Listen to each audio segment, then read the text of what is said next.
Hello friend, welcome back to my channel রমবলা ব্লগে। আশা করি তোমরা সবাই ভালো আছো। আজ দেখো খুব সুন্দর ওয়েদারটা লাগছে, কি সুন্দর, মানে পুজো পুজো চলে এসছে, দুর্গা পুজো। আর ওয়েদারটা এত সুন্দর মিষ্টি মিষ্টি লাগছে, কি আর বলবো। দেখো বাড়ির পাশে তাল গাছটায় কত তাল হয়েছে, পেকে পেকে পড়ছে, সবাই নিতে আসছে। যাই হোক, দেখো আজ শাশুড়ি মা বাড়ি নেই, কত ভালোভাবে তাড়াতাড়ি কাজগুলো করে নিয়েছি, ঘরটা ঝাড় দিয়ে মুছে নিয়েছি। এই ফাঁকে মানে ছেলেকে একটু খাইয়ে ঘুম পাড়িয়ে দিয়েছি।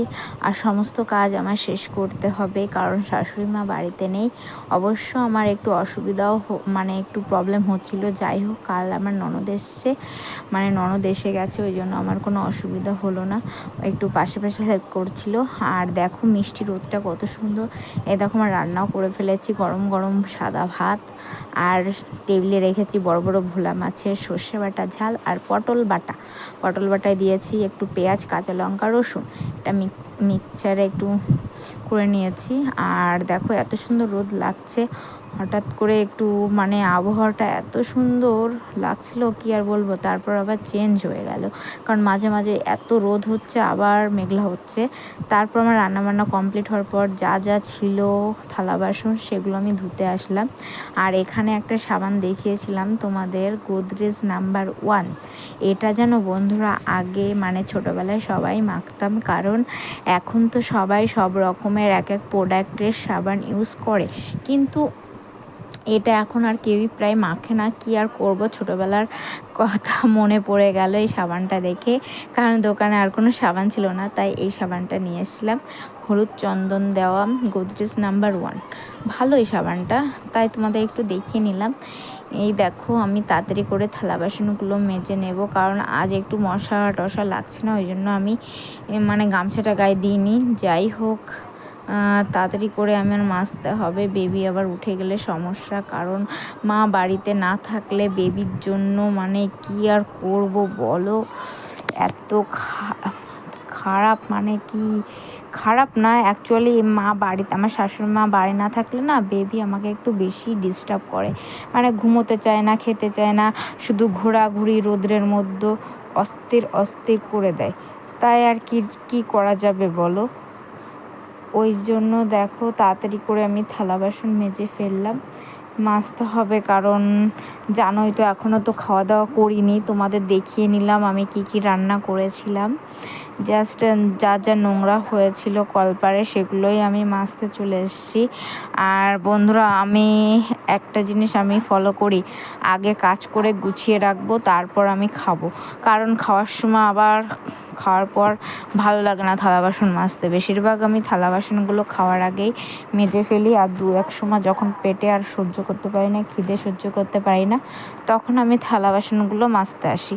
তারপর দেখো একটু হাত ধুয়ে নিলাম, তারপরে আমার বৌদি একটা ডাকছিল, ওই জন্য ওখান থেকে কি শুনে আসলাম। শুনে এসে আবার আমি কড়াই মাজতে বসে গেলাম, কারণ কড়াইটা প্রচণ্ড নোংরা হয়েছে, ওটা একটু বালি দিয়ে সাবান দিয়ে মাজতে হবে। এত পরিমাণে নোংরা হয়েছে কি আর বলবো। আজকে জোরে দিয়েছিলাম, মানে হাই স্পিড গ্যাস ছিল, সেজন্য পুরো কড়াইটার পেছনে পুড়ে গেছে। তারপরে কি আর করব, দেখো তাড়াতাড়ি করে মেজে ফেললাম। তারপর মা আবার চলে এসে, তারপর মা আবার তাড়াতাড়ি করে দেখি নাইটি পরে আমার বেবিকে নিয়ে একটু ঘুরে বেড়াচ্ছে, কারণ অনেকক্ষণ দেখেনি তো, তার জন্য। এই দেখো মা মানে চলে এসেছিলো, সেটা তোমাদের দেখাতে পারিনি। যাই হোক, দেখো বেবি পুরো শান্ত হয়ে গেছে, কারণ মা বাড়ি না থাকলে বেবি পুরো পাগল পাগল হয়ে যায়। যাই হোক, দেখো আমার কড়াই টড়াই মাজা কমপ্লিট, এখন আমি তাড়াতাড়ি করে ধুয়ে নেব। এত মশা বন্ধুরা কি বলবো, কারণ বৃষ্টি জমেছে ঠিকই আছে, কিন্তু আশেপাশে কোনো জল নেই, তাও মশা জমেছে। বরং এখানে জঙ্গল বেশি তো, আশেপাশে প্রচুর পরিমাণে ঘাস হয়েছে, ওই জন্যই মশা জমেছে। আর বন্ধুরা, তোমরা কিন্তু ভিডিওটা দেখো, তোমাদের অবশ্য ভালো লাগবে। আমি বারবার বলছি, ভিডিও না দেখলে কিন্তু ভিডিও না দেখলে কিন্তু মিস করে যাবে। যাই হোক, ভিডিওগুলো দেখো বন্ধুরা, আর একটু সাপোর্ট করো, বেশি বেশি করে একটু সাপোর্ট করো বন্ধুরা। নতুনভাবে শিখছি তো, শিখতে শিখতে তারপরে তো ভালো হবে না বলো? এটা কি আমি তো কোনোদিন করিনি এসব। যাই হোক বন্ধুরা, তোমরা দেখো, এটাই তোমাদের কাছে রিকোয়েস্ট করছি। এই দেখো আমার সমস্ত কিছু হয়ে গেছে, কারণ কি আর করব বলো, এত পরিমাণে থালা হচ্ছে না এই কদিন ধরে। তোমাদের দাদাভাইও চলে গেছে, ভালো লাগে না মনটা। যাই হোক, ও যখন নতুন নতুন যাচ্ছিল যেখানের কাছে, আমার তখন খুব ভালো মানে কান্না পেত। এখন যেতে যেতে মানে একটু বেবি হয়েছে, বেবিকে নিয়েই সময় কেটে যায়, এর জন্য তেমন একটা খারাপ লাগে না। যাওয়ার দিন একটু খারাপ লাগে এটা, আর যখন বাড়িতে আসে, বাড়ি যেদিন আসে খুব আনন্দ পাই। দেখো মানে